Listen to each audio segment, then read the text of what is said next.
On this video, I am going to be reading Psalm 2, a great psalm.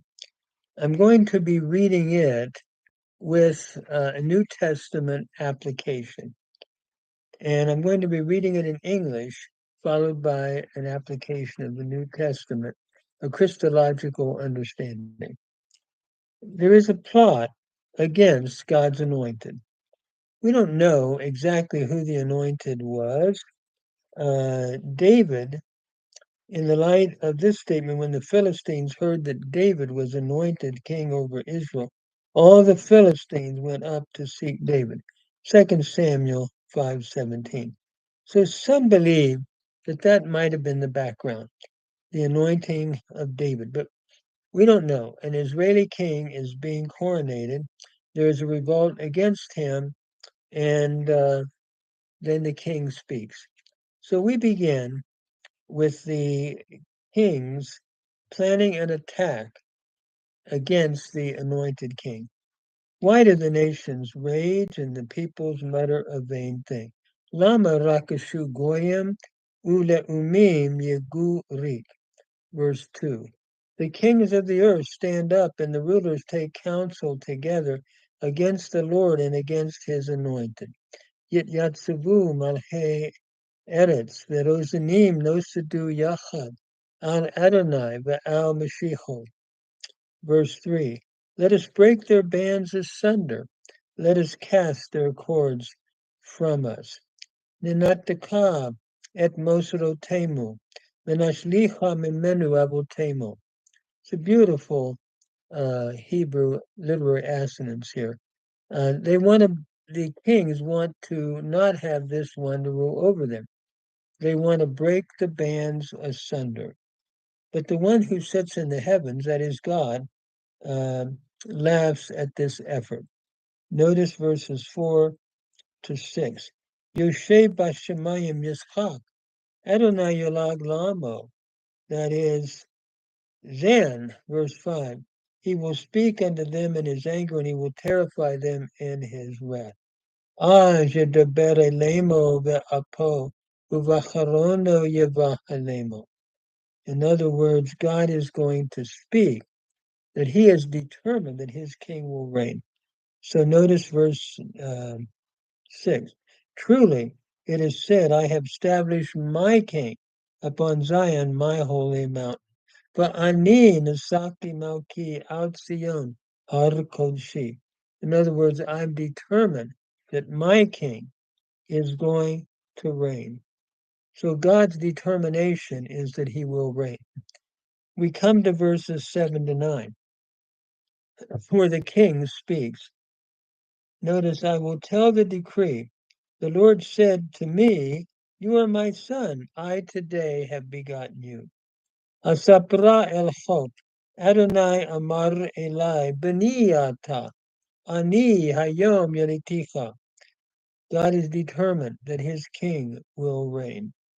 Ask of me, and I will give the nations for your inheritance, and the ends of the earth for your possession. Sha'am imeni ve'etana goyim nachalatecha v'huzatecha afse aretz. All you have to do is ask, and I'll give all the nations for your inheritance, and you will judge them if they are not responsive. Verse 9. You will break them with a wrought iron, and you will dice them as pieces like a potter's vessel. Teruim b'shevet barzel, kikli yotzer tenapatzim. And this is looking at the final, at a judgment if the rebelling kings go on in rebellion. The psalmist is writing. So he tells the kings to stop the rebellion. And that leads us now to verses 10 to 12. And to kiss the son that's being coronated. Now, therefore, O kings, be wise, be admonished, you judges of the earth. Va'atam melachim haskilu, hivasru shofetei aretz. And serve the Lord with fear and rejoice with trembling.